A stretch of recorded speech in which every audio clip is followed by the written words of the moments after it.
Anda sedang mendengarkan Life Restoration Podcast dari Auguskan Nalendra, episode 26. Selamat datang di Life Restoration Podcast, inspirasi restorasi kehidupan dan transformasi diri untuk membantu mendesain kehidupan terbaik yang layak Anda dapatkan sesuai jati diri otentik Anda. Life Restoration Podcast menghadirkan berbagai inspirasi restorasi kehidupan dan transformasi diri yang juga diadaptasi dari kisah nyata para individu yang menjalani program terapi, konseling, dan life restoration coaching bersama Coach Auguskan Nalendra. Halo para pendengar sekalian dimanapun Anda berada. Semoga selalu dalam kondisi sehat, berlimpah, dan bahagia seperti biasa tentunya.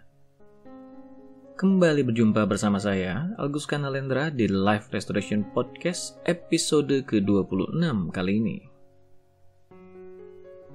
1 tahun lebih sudah kita berjuang di masa-masa yang syarat keterbatasan, ketidakpastian, dan mungkin juga bahkan kekecewaan, yaitu masa-masa pandemi COVID-19 ini. Ya, saya tidak ingin menutup mata dari kenyataan bahwa hari demi hari ada saja kabar-kabar tidak terduga yang bermunculan. Mulai dari berita yang membawa harapan dan semangat, sampai ke berita duka yang tidak disangka-sangka. Kekecewaan adalah salah satu perasaan yang banyak secara tersirat saya dapati bermunculan di dinding media sosial. Saya membagi kekecewaan ini menjadi 2. Pertama, kekecewaan karena kita kehilangan yang pernah kita miliki. Dan kedua, yaitu kekecewaan karena kehilangan yang belum pernah kita miliki. Kehilangan yang pernah kita miliki ini bisa berlaku untuk banyak hal. Dari mulai kehilangan pekerjaan, kehilangan aset, dan bahkan yang lebih membekas, kehilangan sosok-sosok yang kita cintai. Amati saja dinding media sosial Anda. Berapa banyak berita-berita kehilangan yang berujung kekecewaan bermunculan di sana-sini. Saya sendiri sampai seringkali menahan diri membuka media sosial karena tidak kuat menahan arus informasi yang tidak terkendali, yang di dalamnya bermunculan berbagai berita kehilangan dan kekecewaan ini dengan sedemikian intensnya. Bagaimana dengan kehilangan yang belum pernah kita miliki? Yang satu ini agak aneh kan? Bagaimana bisa dimiliki saja belum, tapi sudah kehilangan? Yang saya maksudkan di sini sebenarnya tepatnya adalah kehilangan peluang mendapatkan sesuatu yang belum kita miliki. Sebagai manusia, kita adalah gudangnya keinginan, betul? Pastinya. Namanya manusia tentu tidak lepas dari yang kita kenal sebagai kehendak. Kekuatan dari kehendak ini juga yang menjadikan kita membuat perencanaan untuk bisa mewujudkan yang kita kehendaki itu. Lebih jauh lagi, dalam proses membuat perencanaan ini, kita mengerahkan daya cipta kita sebaik mungkin. Ada rasa dan logika di dalamnya, yang membuat kita tahu mana kehendak yang realistis untuk diwujudkan dan kemudian menjadi perencanaan, lalu yang mana yang baru sekedar angan-angan. Sisi rasa atau emosi kita bisa saja melanglang buana ke berbagai pelosok imajinasi dalam diri kita, membayangkan segala kemungkinan tanpa batas dan kenikmatan dari keberhasilan mewujudkan yang kita kehendaki. Tapi, sisi logis kita tahu kejelasan dari kemampuan dan kemungkinan kita untuk mewujudkan yang kita kehendaki itu. Hal ini yang membuat kita memilih dan memilah kehendak yang mana yang kita kemudian fokuskan untuk benar-benar wujudkan. Semakin matang yang kita rencanakan dan semakin realistis hal itu bisa terwujud, maka terciptalah satu hal yang kita kenal baik, yaitu harapan. Nah, di sini menariknya. Jika harapan sudah ada, maka apapun yang kita belum miliki secara nyata sebenarnya sudah mulai kita miliki, meski baru dalam pikiran kita. Jadi yang saya maksudkan tadi belum kita miliki, sebenarnya maksudnya belum kita miliki secara nyata, tapi secara rasa sebenarnya hal itu sudah kita miliki dalam pikiran kita. Secara rasa kita sudah bisa merasakan peluang untuk mewujudkan hal itu jadi nyata sudah jelas adanya dan sudah siap kita jemput. Faktanya adalah, tidak semua hal selalu berjalan sesuai harapan kita. Betul? Ada saja faktor-faktor tidak terduga yang sangat mungkin membuat apa yang sudah kita harap-harap tadi itu buyar. Salah satunya kondisi pandemi sekarang ini, di mana ada begitu banyak harapan dan perencanaan yang jadi berantakan karena begitu banyak hal tidak terduga terjadi dan kita tidak siap mengantisipasinya. Alhasil, perencanaan dan harapan yang sudah di depan mata itu haruslah kita relakan. Kita belum sempat memilikinya, tapi sudah harus merelakan kehilangannya. Inilah yang saya maksud kekecewaan yang kedua tadi. Seberapa nyaman rasanya menanggung kekecewaan? Tidak perlu ditanya pun, Anda pasti sudah bisa menebak jawabannya lah ya. Pastinya ya tidak nyaman. Apalagi kalau kekecewaan ini berjalan berlarut-larut sampai menjadi kesedihan, kemarahan, penyesalan, dan banyak lagi jenis emosi negatif lainnya.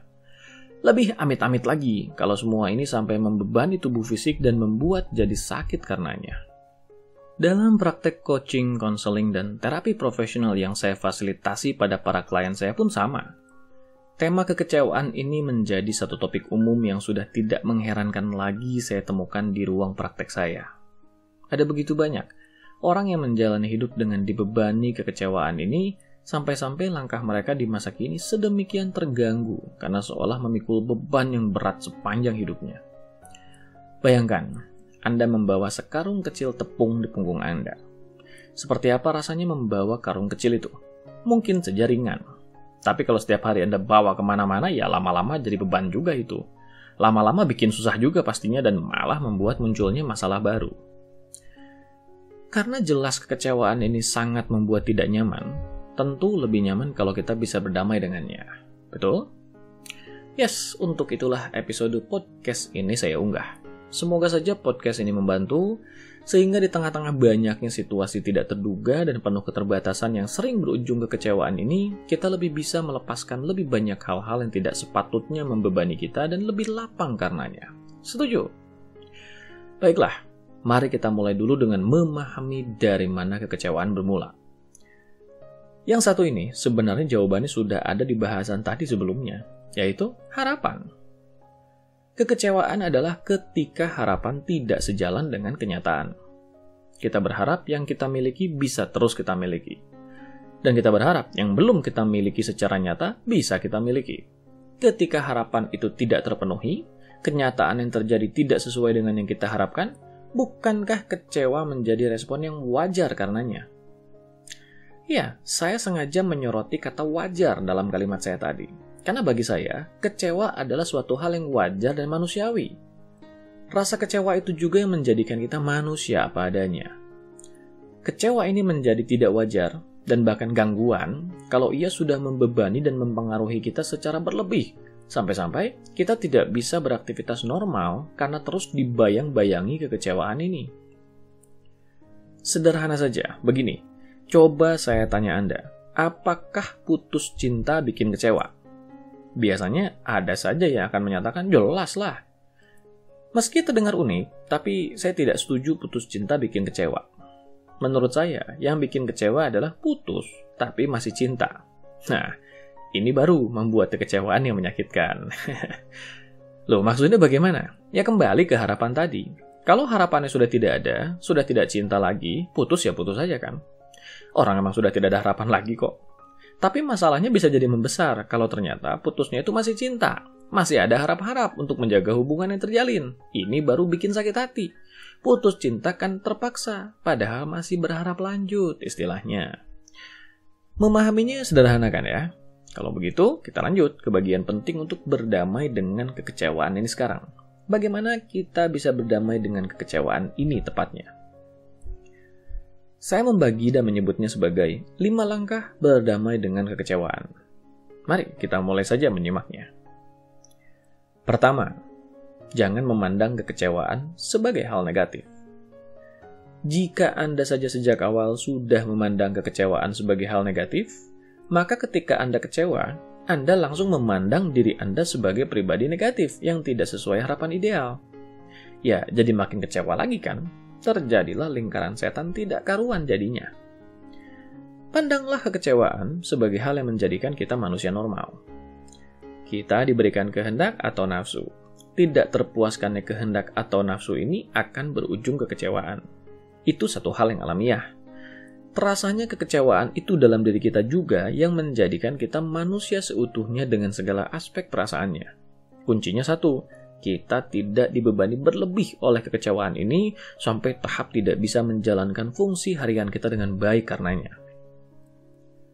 Jika kita sudah berhasil memandang kekecewaan sebagai hal yang wajar adanya, maka fondasi pertama sudah paling tidak kita miliki. Baru berikutnya yang kedua, sadari harapan. Ingat, kekecewaan selalu berhubungan dengan adanya harapan yang tidak terpenuhi. Maka, di setiap kekecewaan yang kita alami, mari pahami ada harapan apa yang tepatnya terlanggar yang membuat kita sedemikian kecewa karenanya. Semakin kita kecewa, maka pastinya semakin dalam level harapan yang terlanggar. Ini tahapan yang paling menantang. Mengenali isi harapan ini tidak selalu mudah, karena di balik sebuah rasa kecewa, sebenarnya tersimpan begitu banyak harapan, baik jangka pendek atau jangka panjang, yang kalau kita selami lebih jauh, akan mengajak kita memahami mengapa kita bisa sedemikian kecewanya. Misalnya saja, kita kecewa karena tidak jadi pergi berlibur. Agenda yang sudah kita rancang membawa keluarga berlibur harus dibatalkan karena pembatasan aktivitas bepergian. Di level permukaan, mungkin yang nampak adalah kecewa karena tidak jadi pergi berlibur. Tapi, bergantung pada tingkat kecewaan yang kita rasakan, maka bisa lain kedalaman level harapan yang kita miliki. Beberapa orang bisa merespon pembatalan agenda ini dengan ringan. Bisa jadi karena memang seringan itu juga harapan mereka atas agenda ini. Tapi lain lagi kalau Anda adalah seseorang yang sudah memimpikan sekali liburan ke tempat yang Anda tuju itu. Anda sudah membayangkan betapa bahagianya bisa berada di sana bersama keluarga yang sangat Anda sayangi. Sudah membayangkan senyum ceria dan bahagia mereka ketika ada di sana bersama Anda. Dan lebih jauh lagi, intinya semua bayangan keindahan itu sudah hadir dalam pikiran. Yang satu ini ketika ternyata tidak terwujud tentu berbeda level kekecewaannya. Maka itulah, jangan mudah menganggap remeh kekecewaan yang orang lain alami. Bisa saja bagi Anda kekecewaan mereka itu kekecewaan yang remeh. Tapi siapa yang tahu kalau di balik kekecewaan yang mereka rasakan, sebenarnya tersimpan harapan yang sedemikian mendalam yang ternyata terlanggar dan membekas. Tadi, contoh yang kita pakai adalah kekecewaan karena pembatalan agenda berlibur. Bagaimana kalau sekarang kita ganti contoh itu dengan berbagai macam kekecewaan lain yang beragam? Entah itu karena kekecewaan, kehilangan peluang, tidak jadi melaksanakan berbagai agenda besar, kehilangan orang yang disayangi, atau banyak lagi jenis lainnya. Bukankah bisa kita sadari bahwa di setiap kekecewaan yang kita alami, selalu ada kedalaman harapan yang beragam. Semakin dalam kedalaman harapannya, maka semakin besar rasa kecewanya. Lanjut ke tahap ketiga. Jangan menyalahkan siapapun. Bahkan tidak perlu menyalahkan diri Anda sendiri atas kekecewaan ini. Memang betul bahwa sumber dari kekecewaan adalah harapan kita sendiri, tapi bukan berarti kita harus menyalahkan diri karenanya. Ingat langkah pertama sebelumnya, sadari bahwa kecewa itu manusiawi. Itu melambangkan kita adalah manusia dengan segala kelemahan dan keterbatasannya. Maka tidak ada yang perlu kita sombongkan di dunia ini. Betapa kekecewaan kecil saja bisa membuat diri kita ini rapuh dan terganggu karenanya. Cukup pahami saja bahwa semua ini adalah soal mengenali yang kita rasakan, mengenali harapan yang kita miliki. Ya, di tengah momen kekecewaan itu selalu memiliki satu mode kesadaran yang kita tujukan untuk mengenali lika-liku harapan dalam diri kita. Betapa tanpa menyalahkan siapapun dan bahkan tanpa menyalahkan diri kita sendiri, kita sadar bahwa semua ini adalah bagian dari proses memanusiakan diri kita sebagai manusia apa adanya. Langkah ketiga ini cukup berhubungan dengan langkah berikutnya, yaitu langkah keempat. Yang ini mungkin terdengar agak filosofis, tapi ini justru penting. Yaitu sadari bahwa tidak ada yang namanya kebetulan.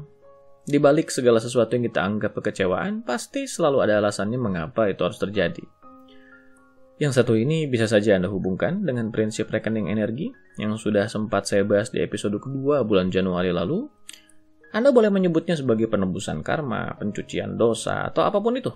Intinya sadari bahwa di balik kekecewaan yang kita rasakan, pastinya ada sesuatu yang terbersihkan dalam diri kita. Yang penting adalah kita bisa berdamai dengan perasaan kecewa itu tanpa menyalahkan siapapun atau menyalahkan diri kita sendiri. Karena jika ada proses menyalahkan di dalamnya, maka proses penebusan ini tidak akan berjalan ideal. Malah jadinya ada hal negatif baru di dalamnya sebagai hasil dari menyalahkan ini. Nah, masuk ke langkah terakhir, yaitu bagaimana berdamai total dengan semua ini. Pastikan keempat fondasi sebelumnya tadi sudah Anda pahami dan Anda benar-benar jalankan ketika akan melakukan langkah kelima ini, yaitu rasakan kecewanya. Terima bahwa itu adalah hal yang wajar. Sadari kedalaman harapan yang menyebabkan rasa kecewa itu muncul, lalu jangan salahkan siapapun. Nah, berikutnya di langkah kelima ini, yaitu izinkan dan ambil hikmahnya. Maksudnya, izinkan itu bagaimana? Begini, seringkali ketika rasa kecewa itu muncul, kita mencoba menghibur diri dan menolaknya, dengan coba menekannya. Hal ini sama saja dengan kita mencoba menahan asap yang mengepul dari sebuah kuali dengan cara menutupnya. Asapnya memang tidak mengepul keluar, tapi bukan berarti ia hilang. Ia justru bergolak dalam kuali dan terakumulasi siap keluar dengan tekanan yang lebih besar nantinya. Daripada harus seperti itu, izinkan saja. Posisikan diri Anda di satu posisi yang santai, rileks, fokus, dan tenang dari segi waktu dan tempat. Rasakan kecewa itu muncul. Lalu, izinkan saja kecewa itu Anda rasakan penuh. Tapi sambil menjaga keempat langkah sebelumnya tadi. Ketika kecewa ini terasa, pastikan Anda selalu berada dalam mode pegang kendali untuk menghayati dan mengalirkan kekecewaan itu melalui ekspresi atau tarikan dan hembusan napas Anda. Anda boleh saja menangis sesenggukan atau berbisik mengekspresikan kekecewaan Anda, tapi lakukan dengan lembut, bukan dengan meraung-raung tidak karuan. Proses di mana Anda menahan desakan dari dalam dengan jujur dan mengalirkannya melalui ekspresi lembut inilah yang akan menjinakkan energi destruktif dari kekecewaan itu dan bahkan menjadikan mental Anda lebih kuat nantinya. Dalam psikoterapi, kita menyebutnya sebagai ego strengthening atau penguatan mental. Tenang saja, tidak ada ekspresi kekecewaan yang tidak akan habis. Ingat bahwa kekecewaan intinya adalah bentuk energi emosi yang terkunci. Ketika kita mengalirkannya sampai ia habis keluar, maka sistem energi kita pun normal kembali. Ini yang orang-orang katakan sembuh dari kekecewaan atau berdamai dengan kekecewaan. Ada kalanya proses mengizinkan atau mengalirkan ini bisa terjadi dalam satu kali proses pelaksanaan, bisa juga harus dilakukan berkali-kali, karena akumulasi energinya banyak terkunci. Ketahui saja batasan Anda. Kalau sistem tubuh fisik dan psikis Anda tidak memadai untuk meneruskan, maka sudahi dulu prosesnya dan lanjutkan di kesempatan lain. Lama-lama gejolak ekspresi itu akan mereda. Ini ibaratnya kuali penuh asap, sudah habis mengeluarkan asapnya. Tekanannya sudah kosong. Maka ia sudah lebih dingin untuk meneruskan prosesnya.